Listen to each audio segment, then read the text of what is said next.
aussi du temps d'écouter ce que le Saint-Esprit a mis en nous à travers les images quand on arrive à la maison. Tendre Père, je te rends grâce. Merci Seigneur de nous avoir accordé encore ces instants, Seigneur. Nous honorons ta présence parmi nous et nous abandonnons, Seigneur, le début du message, la suite entre tes saintes mains. Nous croyons que tu es avec nous car il est dit dans ta parole, là où 2 ou 3 s'assemblent à ton nom, tu es là. Glorifie ton nom à ces lieux, Seigneur. Établis ton règne dans nos pensées par le nom puissant de Jésus. Inspire dans nos cœurs, Seigneur. Inspire-nous. Loin de nous tout ce qui n'est pas de toi. Par le nom précieux de Jésus-Christ, nous avons cette prière. Amen.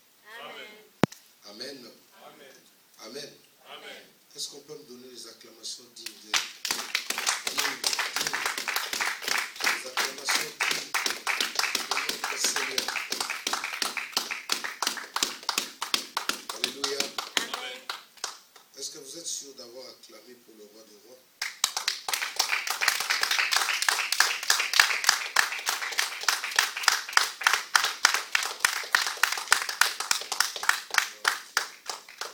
Nous pouvons prendre place.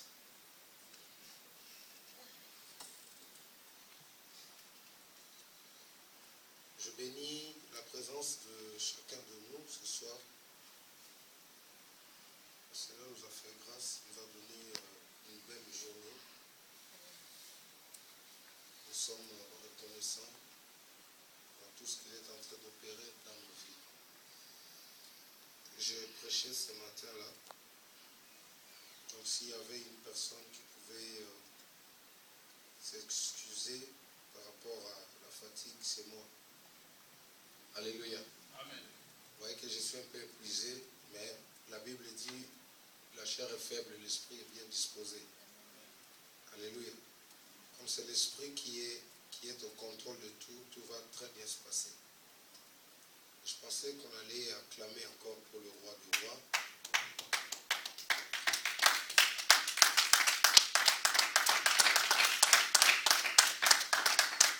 Alléluia. Amen.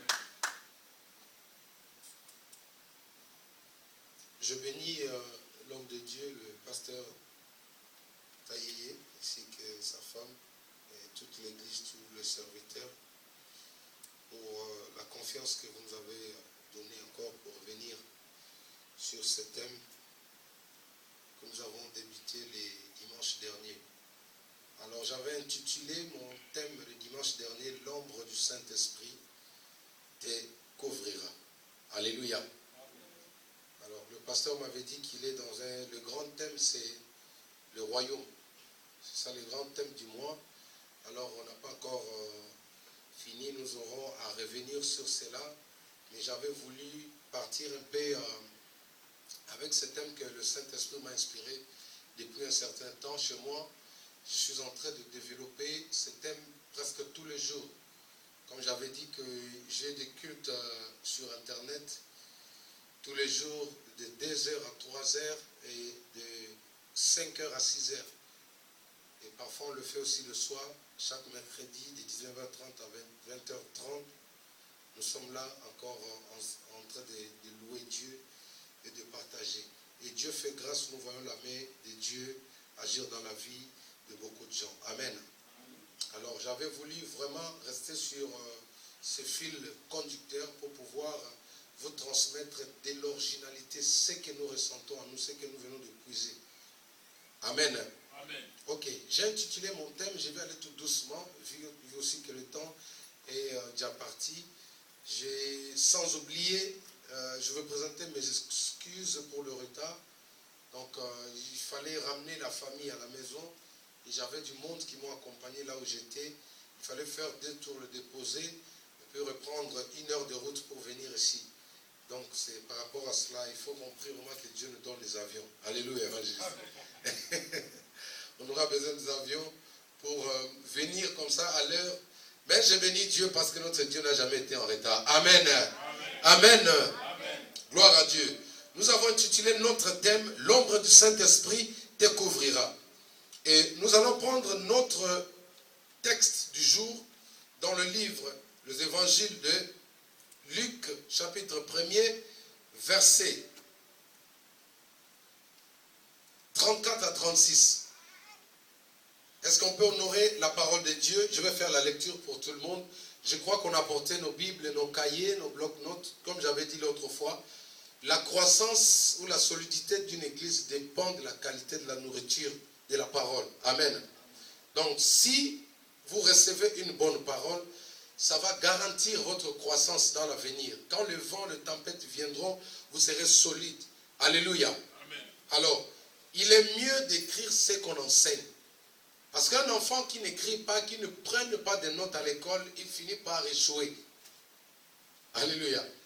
Même à l'église, quand tu n'écris pas, aucune personne ne peut avoir un cerveau au-delà, je ne sais pas, pour pouvoir capter tout ce qu'on est en train de dire ici, au-delà de 45 minutes. C'est pratiquement impossible. Si tu n'écris pas à la fin de ce culte, on peut essayer, on te demande qu'est-ce qu'on a prêché, tu vas tâtonner. Alléluia. On sait qu'on écrit, on va le garder pour retransmettre aux générations futures. Un jour, tu seras en face de tes enfants, tu pourras les enseigner. Tu seras en face de quelqu'un qui a envie d'apprendre, de connaître Dieu, de connaître Christ. Tu pourras calmement l'enseigner. Amen.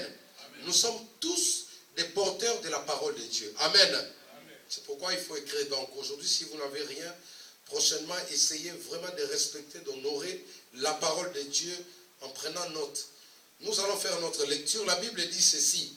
Luc chapitre 1er, verset 34 à 36. Et Marie dit à l'ange, comment ceci arrivera-t-il puisque je ne connais pas d'homme? Et l'ange répondant lui dit, l'Esprit Saint viendra sur toi et la puissance du Très-Haut te couvrira de son ombre. C'est pourquoi aussi la sainte enfant qui naîtra de toi sera appelé fils de Dieu. Alléluia. Amen. Maman pasteur, vous avez quelle version là-bas? Vous pouvez nous lire votre version s'il vous plaît? Venez. Je lis au nom de Jésus. Ok. Marie dit à l'ange, comment cela se ferait-il puisque je ne connais point d'homme? L'ange lui répondit, le Saint-Esprit viendra sur toi et la puissance du Très-Haut te couvrira de son nom. C'est pourquoi le saint enfant qui naîtra de toi sera appelé fils de Dieu. Amen. Est-ce qu'on peut acclamer maintenant pour la parole? Alléluia. Acclamons, acclamons, acclamons, acclamons plus fort pour la parole de Dieu. Gloire à Dieu. Alors, je vais essayer de définir quelques mots qui sont un peu durs à comprendre parfois, pour certains, bien sûr. Je vais... Allô. Je vais définir les mots qui sonnent fort là-bas, c'est le mot ombre. L'ombre du Saint-Esprit. Je pense que tout le monde, quand on entend parler du Saint-Esprit, au moins chacun de nous a une idée. Il s'agit de qui? Amen. Alors nous allons essayer de définir l'ombre. Ici, l'ombre, par définition, l'ombre est une projection. L'ombre est une projection, comme j'expliquais le dimanche dernier, est une silhouette, est un reflet. L'ombre est une image, un profil. Le profil d'une personne, le reflet d'une personne ou de quelque chose. Juste là, derrière moi, je crois que vous allez voir, vous allez voir sur le tableau qui est là-bas derrière nous, il y a quelque chose qui bouge. Alléluia. Il s'agit de cette chose-là qu'on appelle l'ombre. L'ombre, c'est juste le reflet de quelque chose ou d'une image qui se situe devant vous ou au-dessus de votre tête.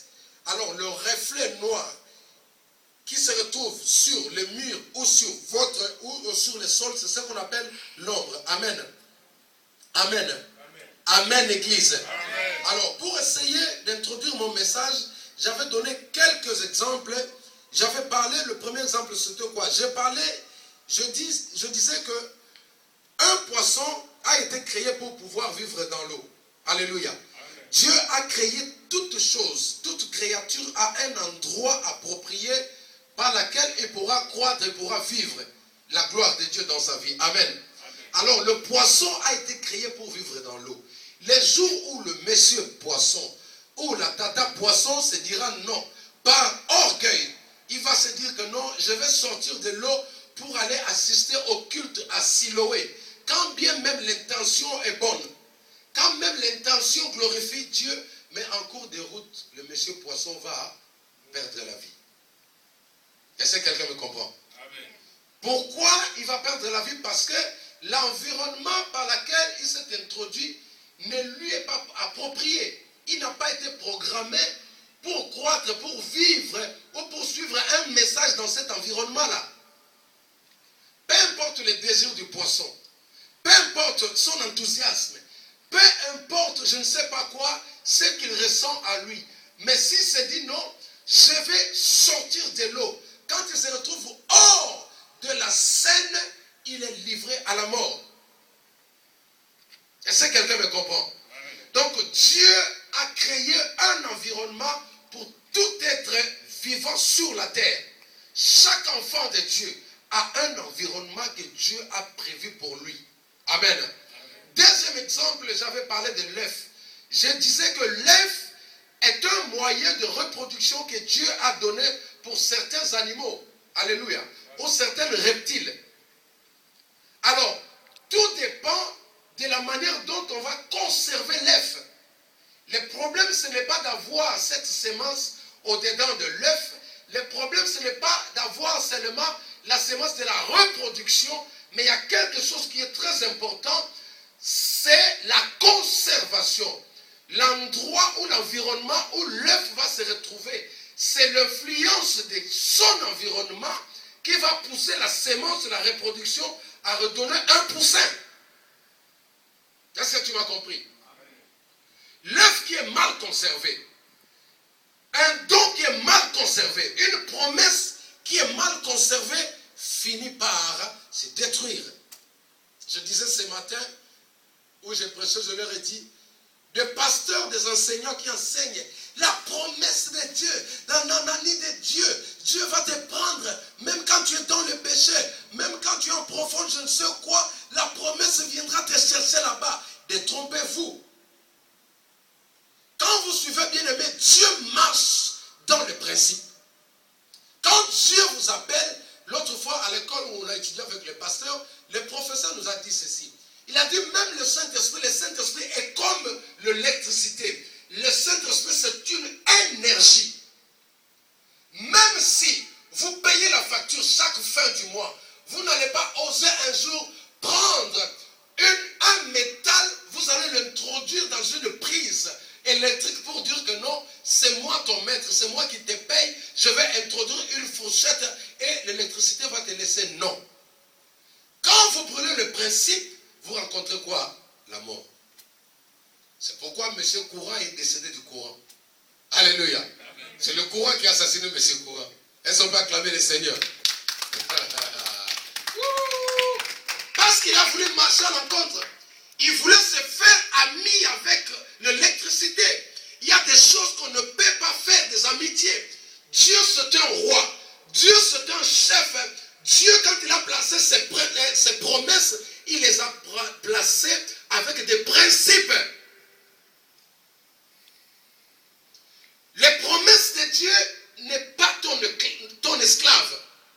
Tu peux tout faire parce que Dieu t'avait choisi et il est obligé de les accomplir dans ta vie. Non. Un jour, le roi Saül a été abandonné, rejeté par Dieu. Alors qu'il a été le choix. Dieu avait permis qu'il soit élu.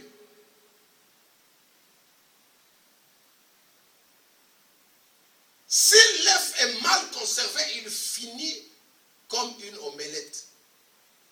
Pendant qu'on attendait un poussin, toi tu nous donnes les omelettes. Alléluia. Pourquoi? Parce qu'on a pris l'œuf, on l'a gardé dans un endroit frais, dans un frigo. Ce n'est pas un endroit approprié quand vous attendez un bon résultat. Est-ce que quelqu'un me comprend? Alléluia. Amen. Alléluia. Amen.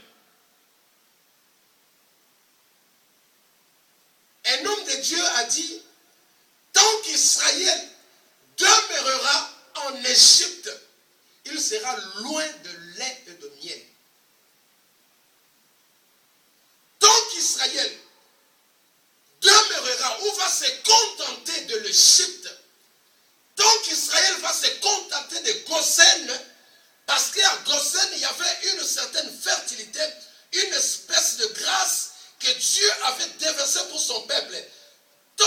se contenter de cela, ils seront loin de lait et de miel. Or, le lait et le miel, ce sont des antidotes puissants dans le corps d'une personne. Et cela, on ne peut pas le recevoir. On ne peut pas entrer en possession de lait à Gosen. C'est pourquoi la grâce est trompeuse.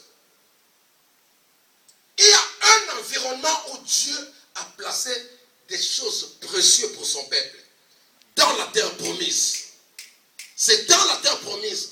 Qu'est-ce qu'il faut faire? Israël doit quitter cet environnement qu'on appelle l'Égypte, marcher jusqu'à la terre promise pour pouvoir entrer en possession de ses promesses.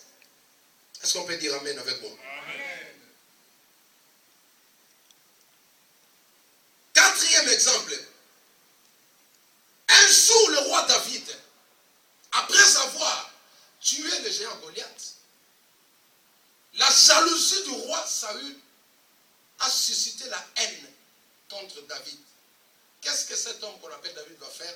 Il va juger bon d'aller se réfugier dans le pays de Philistins. Alléluia. Amen. Alléluia, Église. Amen. Alléluia, Siloé. Il arrive là-bas, la Bible dit que le roi de Philistins, quand il a appris que David était là, je pense qu'ils l'ont donné 10 ans, parce que comme il était venu demander le Ngunda, il a fait son Ngunda et puis on l'a remis 10 ans. Il était là. Alléluia. Est-ce qu'on peut acclamer le Seigneur? Il a reçu son Ngunda. Vous voyez que le Ngunda existe dans la Bible. Si vous voulez voir cela, vous allez le voir. Je vais vous donner le verset. C'est dans 1 Samuel chapitre 27, premier verset jusqu'au 12e verset. On lui a remis, le frère lui a donné le Sosopembe. Alléluia. Amen. Et il est resté là-bas. Mais quelque chose se passe dans le cœur de David et quelque chose se passe au même instant dans le cœur du roi des Philistins. Le roi des Philistins se dit, mais non, ce monsieur-là, malgré qu'il est venu s'exiler chez nous, il n'est pas un bon produit. Il est trop dangereux pour nous. Alléluia. Amen. Il est trop dangereux pour nous. Nous devons chercher de voies et moyens pour pouvoir nous libérer de lui. Parce que ce qu'il a fait à notre grand-père, Goliath là, comment il l'a humilié là. Si on garde le même monsieur ici, on risque un jour, il risque un jour de nous contrôler tous. Alléluia. Amen. Ils sont partis proposer à David de lui dire que non, bon, on va te donner tout ce que tu as besoin, mais tu dois quitter. Alléluia. Amen. Écoutez, un enfant de Dieu, un David, ou une Davidesse, c'est ça David au féminin. Un moment pasteur. Une Davidesse, comme mon pasteur le dit, c'est ça? Une Davidesse qui va se réfugier à Gad, dans le pays de Philistins, et qui reste là-bas tranquillement, est suspect. Pourquoi? Parce que le pays de Gad, le pays de Philistins, n'est pas un environnement, un territoire approprié à un David. Alléluia. Amen. Et comment toi, enfant de Dieu, aujourd'hui il y a des milieux où tu entres, tu es tranquille. On ne t'a jamais posé la question, c'est es-tu pasteur? Es-tu un enfant de Dieu? Et il y a certains endroits, quand tu dînes de là-bas, tu disparais. Alléluia. Confusion totale. On ne sait même pas qu'il y a un chrétien ici. Est-ce que vous pouvez m'autoriser à lever ma veste? Alléluia. Sinon le frère Patrice viendra ici et dire que non, nous on ne l'acquise pas. Alléluia. Acclamons le Seigneur. Merci pasteur. Comprenez-moi, depuis le matin, je ne fais que prêcher là. Ça chauffe. Je disais, si un enfant de Dieu se retrouve dans un territoire de Philistins et qu'il est très à l'aise et qu'il demeure là-bas, il prospère, cet enfant, donc ne l'appelons même pas enfant de Dieu. C'est quelqu'un qui doit passer dans le microscope divin. On doit bien le voir. Je pense que cet homme-là doit avoir des points communs avec les Philistins. Parce que si tu es un vrai David, mon frère, ils vont te vomir. Pourquoi? Parce que ce que Dieu a mis en toi, la sémence, le potentiel que Dieu a investi en toi, ne peuvent jamais germer dans ce territoire-là, dans cet environnement-là.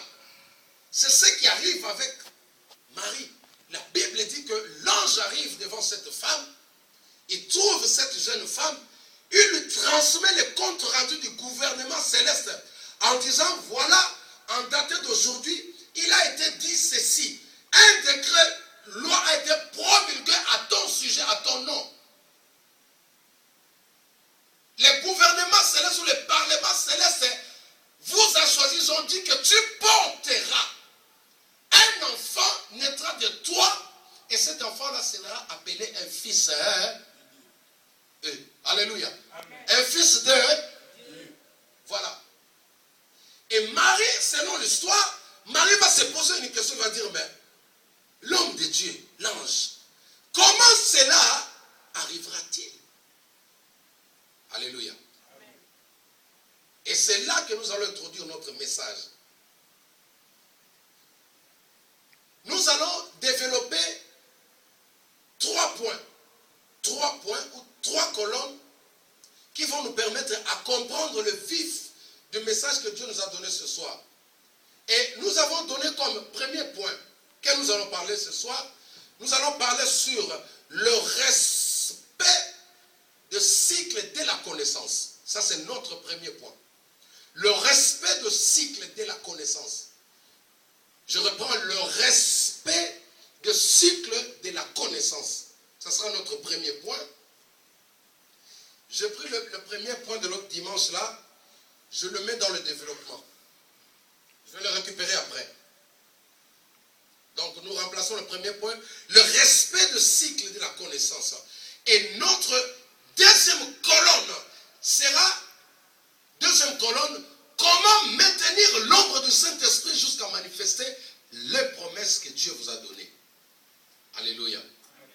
Alléluia, Église. Amen. Alléluia, Église. Amen. Donnez-moi envie de prêcher. Alléluia. Amen. Donnez-moi envie de passer. Alléluia. Amen. Donnez-moi envie de parler. Alléluia. Amen. Gloire à Dieu. Je commence par mon premier point, le respect. Non. Je dis, le premier point, le respect du cycle de la connaissance. Alléluia. Amen. Écrivez bien. Et suivez-moi tranquillement. Deuxième point, je vais parler de comment maintenir l'ombre du Saint-Esprit jusqu'à manifester sa promesse. Marie a posé une question. L'ange lui a dit, l'ombre du Saint-Esprit viendra. Alléluia. Amen. Alléluia. L'ombre du Saint-Esprit viendra. Vraiment, je pleure au fond de moi pour que vous ayez cette habitude d'écrire la parole de Dieu. Ça va vous éviter de dormir et ça va vous garantir beaucoup de choses. Vous pouvez retransmettre ce message à une personne, même chez vous. Vos enfants ont besoin d'entendre, ont besoin d'écouter ce que vous avez appris aujourd'hui à l'église. J'ai pas mal de points, mais je vais essayer d'en tirer quelques-unes vu le temps. Alors, le respect de la connaissance, du cycle de la connaissance. Pourquoi je parlais de cycle? La connaissance dans la vie d'une personne est progressive. Plus vous grandissez, il y a une connaissance qui vous accompagne, qui est liée à votre croissance. Est-ce que quelqu'un me comprend? J'avais donné l'exemple, je disais, un enfant, notre bébé, il est où, Liam? Ok. Notre enfant, Liam, à son âge là, il y a une connaissance qui est adaptée à son âge. Vous ne pouvez pas prendre Liam, vous allez le mettre au CP. C'est ça.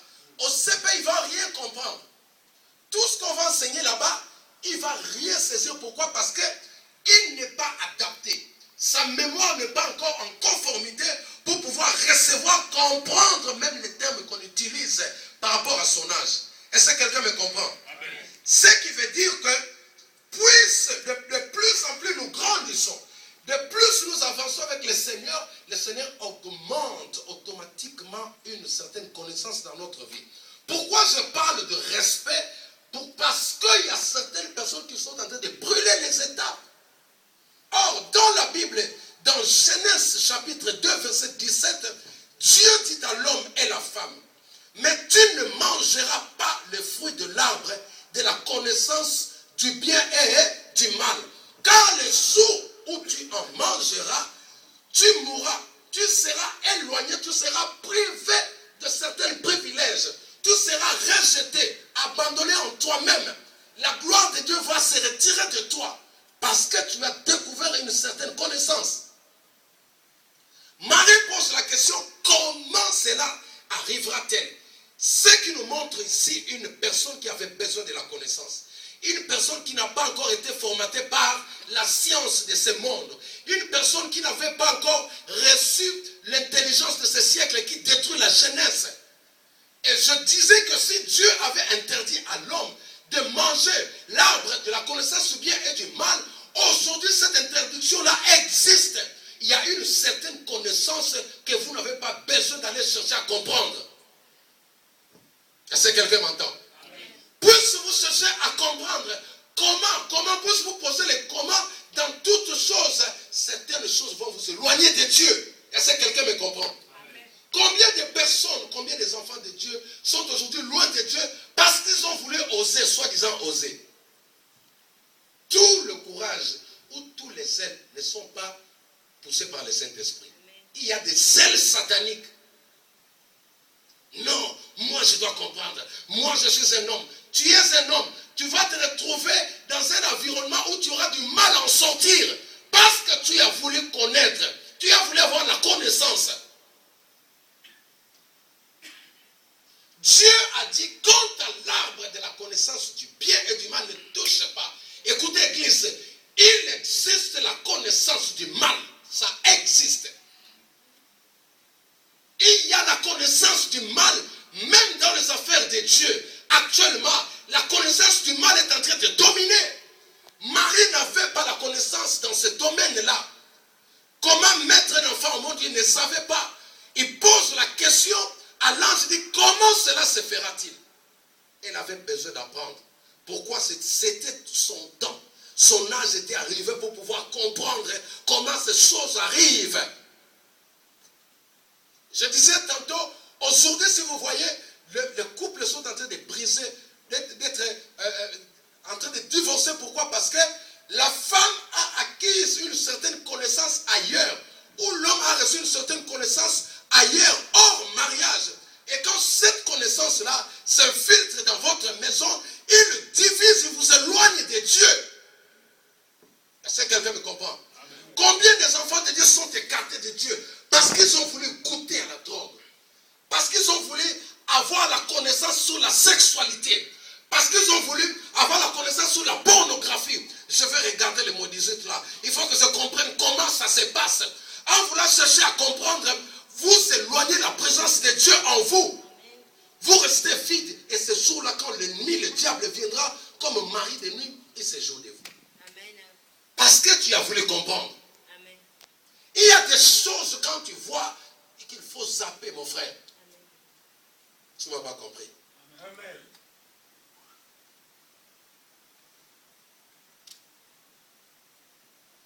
Tu ne mangeras pas les fruits de cet arbre-là. Car il détient la connaissance du mal.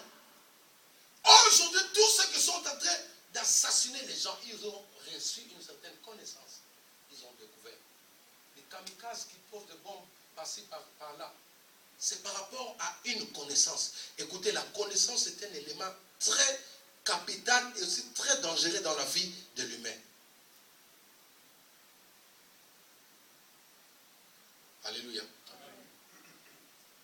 Certains se disent, non, je suis à l'âge, il faut que j'aille découvrir les boîtes de nuit, ça se passe comment? Comment ça fonctionne dans les boîtes de nuit? Et quand ils ont entré là-bas, pour sortir, ça devient un problème. Déjà, en entrant de là, tu laisses la puissance de Dieu à la porte. Tu entres seul si tu ne savais pas. Beaucoup sont dans l'occultisme. Moi, j'ai rencontré un homme de Dieu qui m'a conseillé. Aujourd'hui, j'ai toujours dit ça ici. Il est souteur. Il m'a dit, mais toi, tu aimes beaucoup prier. Je te connais depuis longtemps à Kinshasa.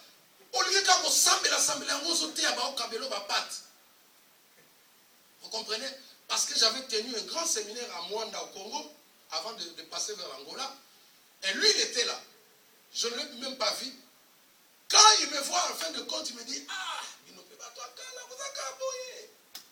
vous avez prié trop. Dans aussi, ce séminaire, les jours où on devait bénir l'homme de Dieu, il y a eu des bouteilles d'huile d'1 litre là. Parce que les gens savaient que non, c'était un célibataire, un missionnaire, il est en train de passer là. Toi, il est papa, tu peux aller à ta place, Alléluia. Amen. Vous voyez? Et lui, il s'est moqué de ça. Il me dit, là, moi,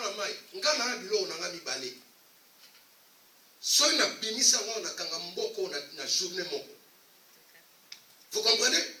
Donc, si toi tu te dis, mais l'accent vous comprenez? Quand il va t'expliquer cette connaissance-là, directement, paf, au Kangami, tu deviens occultiste. Parce que lui, il prophétise avec des fétiches. Il reçoit des visions avec des fétiches. Et il n'a pas honte de les cacher, il te les dit ouvertement.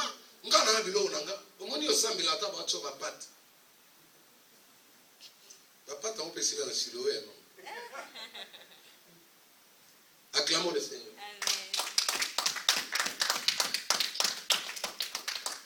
Si tu sors de cet environnement, hors cet environnement, tu vas éloigner la présence de Dieu.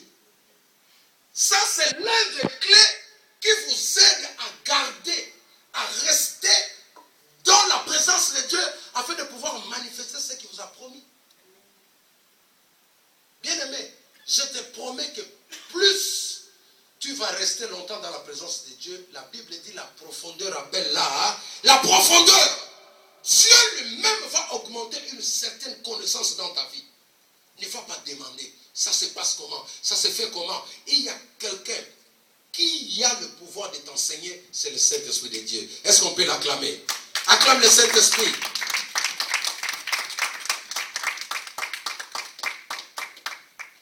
Je disais, cette question-là m'a beaucoup interpellé. Je me dis, mais Seigneur, Marie est déjà une fiancée. Comment il peut dire encore à l'ange, mais comment cela s'est passé? Il était censé de connaître la chose.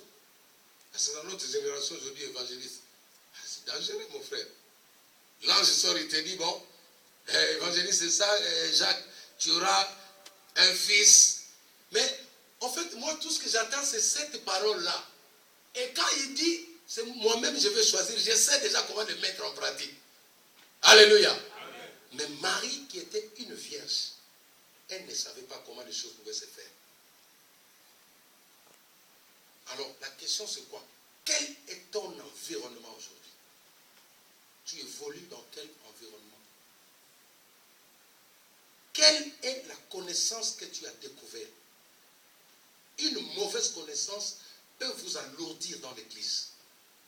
Une mauvaise connaissance peut vous éloigner de l'église. Quelqu'un qui vous parle du mal de l'église, qui vous révèle le mal de ton pasteur, il est en train de s'aimer une mauvaise connaissance. Cette connaissance-là finit par t'éloigner. Dieu a dit, ne mange pas le fruit de cet arbre-là. Quelqu'un qui a une mauvaise connaissance ne t'approche pas. On ne fait pas des amis avec quelqu'un qui a une mauvaise sémence. Est-ce que quelqu'un me comprend? Amen. Merci Saint-Esprit.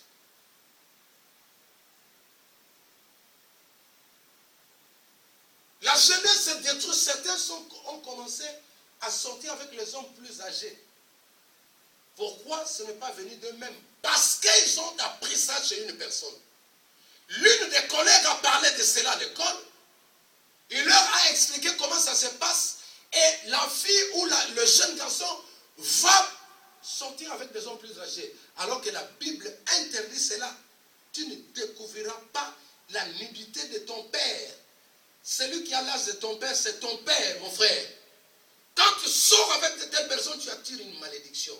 Et ça finit par t'éloigner de la présence de Dieu. Le respect de la connaissance, du cycle de la connaissance. Plus l'enfant grandit, il obtient une certaine connaissance. Marie obtient la connaissance d'élever un enfant, de porter un enfant pendant qu'elle était fiancée. Mais quand elle était hors mariage, elle n'avait pas besoin de connaître tout ça. Elle n'avait pas posé la question au pasteur. Pasteur, comment on fait pour... Alléluia. Amen. Tu n'as pas besoin de ça, tu n'es pas encore marié, pourquoi tu viens en savoir? Eh non. Tu n'es pas marié, pourquoi tu veux en savoir? Attends le moment. Alléluia. Est-ce qu'on peut acclamer le Seigneur?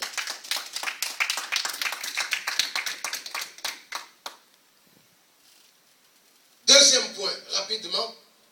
Il faut me dire, il est quelle heure là? Franchement, je crois qu'on aura besoin. Pardon? Ok. On finit à combien?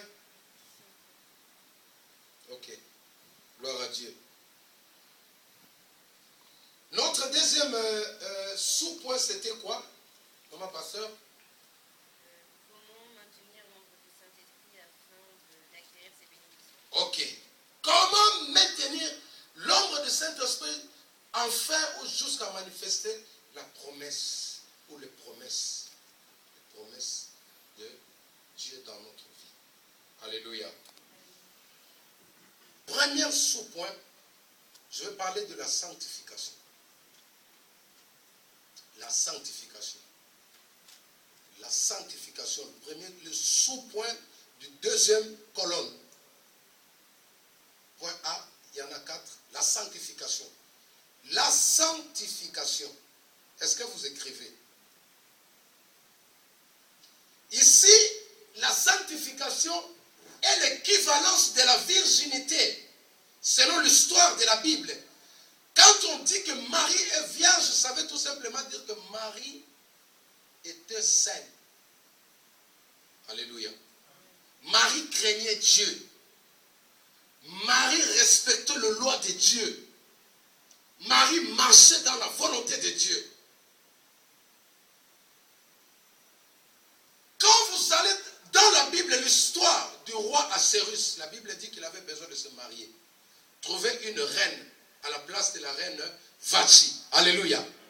On envoyait des gens pour aller chercher de jeunes filles vierges. Alléluia. Qui équivaut aujourd'hui à la sanctification. L'Église de Christ dans le temps actuel doit observer la sanctification. Dieu, notre Dieu est saint. Et Dieu veut habiter un corps saint. Alléluia. Amen. Alléluia. Amen. Lévitique 20, 26 dit ceci. Vous serez saints pour moi, car je suis saint. Vous serez saints car je suis saint. Vous n'allez pas demeurer dans le péché parce que la grâce de Dieu est là. Non, évitez cet évangile-là. La grâce est trompeuse. Bien-aimé, Dieu a dit, vous serez saints car moi, votre Dieu, je suis saint. Marchez dans la sanctification. Marie était vierge du corps. Elle a mieux gardé son corps. Elle a gardé son corps pour la gloire de Dieu. Marie était vierge d'esprit. Son esprit ne faisait que penser à Dieu. Marie était vierge de l'âme. Tous ces sentiments étaient les sentiments qui animaient Jésus-Christ. Paul a dit, ayez en vous le sentiment qui était en Christ. Alléluia. L'âme est l'endroit où repose, où se trouvent tous les 5 sens. Les envies, la colère, l'animosité, la haine se trouvent dans l'âme. Mais quand on parle de Marie ici, quand on parle d'une fille vierge, on voit aussi son état d'âme. Elle était vierge même dans son âme. Parce que nulle part ailleurs, la Bible nous a signalé que cette fille-là ou cette femme-là avait des problèmes avec les gens. Marie savait respecter son corps. Si son corps était pour un seul homme, elle est restée pour un seul homme. Si son corps était pour une seule femme, il est resté pour une seule femme. Alléluia. Amen. Qu'on arrête, hein? Alléluia. Est-ce qu'on peut arrêter? Non. Gloire à Dieu. Les sentiments de Marie étaient les sentiments qu'on retrouvait dans Jésus-Christ. Quels sont les sentiments qui vous animent actuellement, mon frère? Si vous voulez garder la présence de Dieu dans votre vie, dans votre couple, dans votre maison, vous avez tout intérêt de mener une vie de la sanctification. Alléluia. Amen. Quand un premier ministre, un président de la République, un gouverneur de la République veut venir ici, on va nettoyer toute cette salle. On va le mettre en norme, n'est-ce pas? Amen. Alléluia. Amen. On va mettre cette salle en norme. Cela veut dire, même la peinture, c'est ça sanctifier. Cela veut dire nettoyer. Une vie de nettoyage à tout moment. Je cherche à voir où il y avait la saleté pour pouvoir nettoyer. Parce que celui qu'on va recevoir s'appelle saint. Il ne cohabite pas avec les ténèbres. Il vit, il règne dans la sanctification, avant qu'il entre ici, pour l'honorer, pour le mettre à sa place, on va mettre cette salle là au nord. C'est ça, sanctifier. Ta vie doit être comme ça, doit refléter la propreté spirituelle. Tes paroles, quand tu parles, on doit sentir que c'est un enfant de Dieu. Alléluia. Quand on entend parler, on doit comprendre que non, celui-là, il est différent. Il parle comme Christ. Il parle comme le Saint-Esprit. Il parle avec sagesse. Il parle avec contrôle. Pourquoi dans ton âme, il y a ce qu'on appelle la sanctification. La Bible dit que c'est l'abondance du cœur que la bouche parle. Si en toi il y a la sainteté, si en toi il n'y a pas la propreté spirituelle, maman, tu ne pourras rien sortir de bon. Et il est difficile à une telle personne de pouvoir garder la présence du Saint-Esprit dans sa vie. L'ombre du Saint-Esprit va fuir. Parce que dans le jardin, l'ombre est partie, la présence est partie. Pourquoi? Parce qu'ils se sont souillés. Est-ce que quelqu'un me comprend? Ils ont perdu la présence de Dieu. Parce qu'ils se sont souillés. Et aujourd'hui, nous avons besoin de mettre notre vie aux normes. Papa, si tu prenais de la bière, il est temps de laisser. Si tu étais dans la débauche, il est temps de laisser. Si tu étais dans les animosités, dans la colère, il est temps de laisser, de nettoyer son corps afin de pouvoir garder la présence de Dieu. Je disais que cet environnement-là, pour le garder 24 sur 24 sur votre vie, il faut mettre votre vie aux normes. Sinon, il va partir. C'est ce qui fait qu'aujourd'hui, certains disent que non, dans cette église, il n'y a pas d'onction. Il n'y a pas de miracle. Non. Le problème, c'est que c'est toi qui n'es pas sensible. C'est toi qui ne permets pas à l'Esprit de Dieu d'agir. Ah oui. Alléluia. Amen. Moi, j'ai commencé une église. Vous êtes plus nombreux que nous. Là. Alléluia. Mais des témoignages que je suis en train de récolter là, je vous assure que son témoignage, vous serez étonnés. Il y a des gens qui sont venus 2 jours, maman, 2 jours, on a prié comme ça, paf, ils ont vu un miracle. Des gens qui ne travaillaient pas pendant longtemps. Les gens qui étaient dehors comme ça, qui cherchaient un endroit. Du coup, on a prié. Moi, je me dis, mais il y a des gens vraiment qui savent arracher des choses. Et ceux qui étaient là, les yaya, ils sont toujours là. Pourquoi? Parce qu'ils se sont habitués avec Dieu. Habituez-vous avec Dieu, vous deviendrez jaloux un jour. Marchez dans la sanctification. Si vous voulez garder la présence de Dieu, c'est la présence de Dieu qui va pousser la sémence, qui est la promesse que Dieu a mis à vous à prendre la forme physique. Est-ce que quelqu'un me comprend? On a besoin de l'ombre. Marie a besoin d'être couvert comme un œuf par une maman poule. Elle a besoin de cette chaleur-là pour donner la sémence qu'on attend qui s'appelle Jésus. Est-ce qu'on peut acclamer la parole de Dieu? Deuxième point, rapidement. La foi à la parole de Dieu. La foi à la parole de Dieu. La foi à la parole de Dieu. Je disais, dans la Bible, on va lire d'abord Romains 10, 17. La Bible dit, ainsi la foi vient de ce qu'on entend, et ce qu'on entend vient de la parole de Christ. Alléluia. Et la Bible rajoute dans Jean 1, verset 1er, au commencement était la parole, et la parole était avec Dieu, et la parole était Dieu. Alléluia. La parole de Dieu.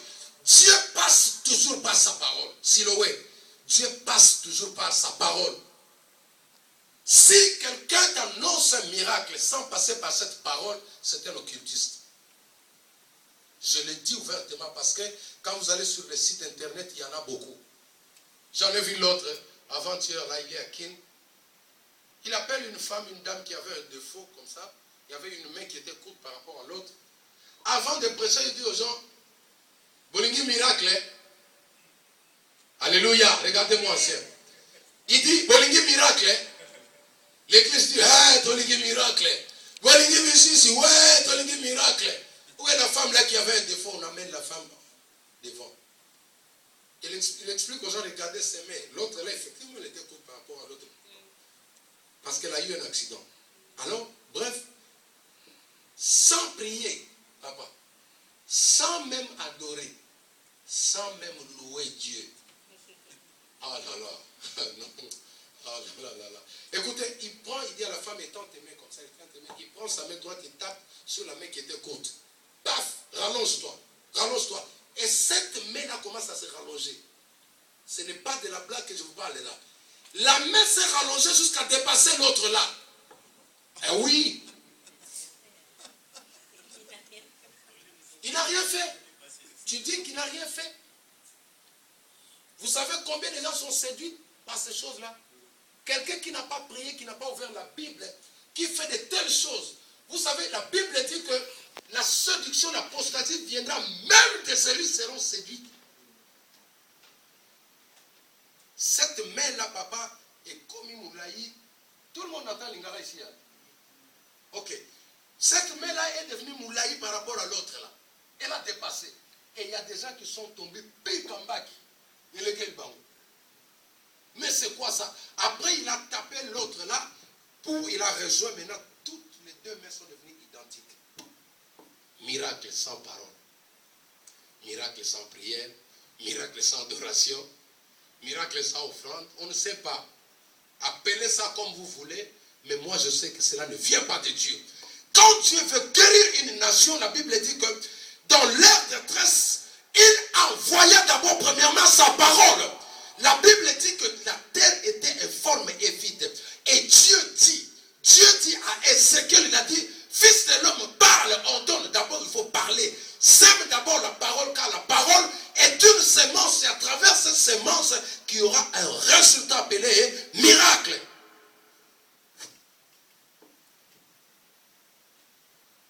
L'ange est venu voir Marie. L'ange est venu avec une sémence. Jésus était encore une sémence ce jour-là. Jésus s'appelait parole. Alléluia. Il était la parole dans la bouche de l'ange. Quand il a parlé sur Marie, la parole est entrée dans sa vie. La sémence a été sémée. Jésus était parole dans la vie de Marie. L'ange est allé voir Sarah. Il a parlé sur Sarah. Isaac était parole. Isaac est entré. L'ange est allé voir Manoach. Il a vu Élisabeth, Zacharie. Quand il a parlé, la parole a pris place. C'est pourquoi j'ai dit tout au début, la foi à la parole de Dieu. Pourquoi? Parce que la parole vous permet à prendre le miracle qui est surnaturel et le ramener dans le physique. Il faut d'abord prendre l'enfant spirituellement. Il faut d'abord saisir Isaac spirituellement. Il faut d'abord saisir Jean-Baptiste spirituellement, Église. Et ça nécessite la foi, la parole de Dieu. Pas la foi, la parole des marabouts, pas la foi dans la parole d'un homme, mais la foi dans la parole de Dieu. Est-ce qu'on peut acclamer le Seigneur?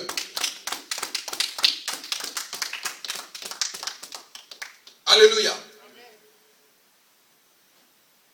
C'est la parole qui a tout créé, frère. Pourquoi veux-tu créer sans la parole? Tout ce qui n'est pas créé, qui n'est pas parti de la parole, ne vient pas de Dieu. Dieu ne change pas de formule. Il commence toujours par la parole. Là où il n'y a pas la parole, c'est pourquoi l'Église. Alléluia. L'Église doit valoriser la parole. Là où j'étais prêché ce matin, je leur ai dit, vous prenez trop de temps à chanter, à danser. Moi, je suis un chanteur, je suis un musicien. Mais je vais aujourd'hui, la vision que je suis en train de conduire là, je vais d'abord donner la place aux enseignements. Christ a dit, allez partout dans le monde, enseignez-les à observer les lois. Il n'a pas dit, allez les enseigner d'abord à chanter, non. Même le chant doit partir de la parole de Dieu. Une église doit s'asseoir de la parole. Pourquoi? Parce que la qualité de la parole, c'est ça qui vous garantit la consistance ou la dureté de l'édifice. Quand il n'y a pas la parole, la musique c'est bien, ce n'est pas mauvais. Mais associez la parole dans votre musique, associez la parole dans tout ce que vous faites dans l'église. C'est pourquoi l'église, maman, vous devez apprendre, commencer à écouter.